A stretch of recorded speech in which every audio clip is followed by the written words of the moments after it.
Ronaldo और Messi सऊदीया में मद्दे मुकाबिल होंगे। दोनों अजीम खिलाड़ी कब मैदान में उतरेंगे? सबसे ज्यादा गोल किसने किए?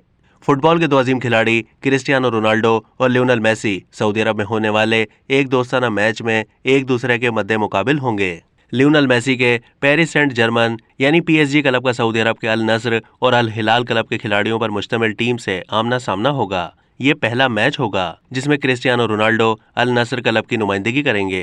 PSG ने एक बयान में कहा है कि फ्रांसीसी क्लब और दो सरफहरिस्त सऊदी टीमों के खिलाड़ियों पर मुश्तमिल ऑल स्टार टीम के दरमियान दोस्ताना मैच 19 जनवरी को अल रियाज के शाह फहाद स्टेडियम में खेला जाएगा।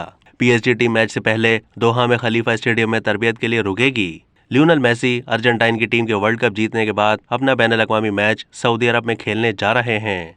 रोनाल्डो और मेसी आखिरी मर्तबा दिसंबर 2020 में मद्दे मुकाबिल आए थे, जब बार्सिलोना ने यूवेंटस क्लब के खिलाफ UEFA चैंपियंस लीग का मैच खेला था। उस मैच में रोनाल्डो के यूवेंटस क्लब ने मेसी की बार्सिलोना टीम को 3-0 से शिकस्त दी थी और रोनाल्डो ने 2 गोल स्कोर किए थे। रोनाल्डो ने मजमूई तौर पर भी मेसी के मुकाबले में ज्यादा गोल स्कोर किए हैं। अब तक के लिए इतना ही। मजीद मालूमात के लिए डेली जंग के YouTube चैनल को सब्सक्राइब कीजिए।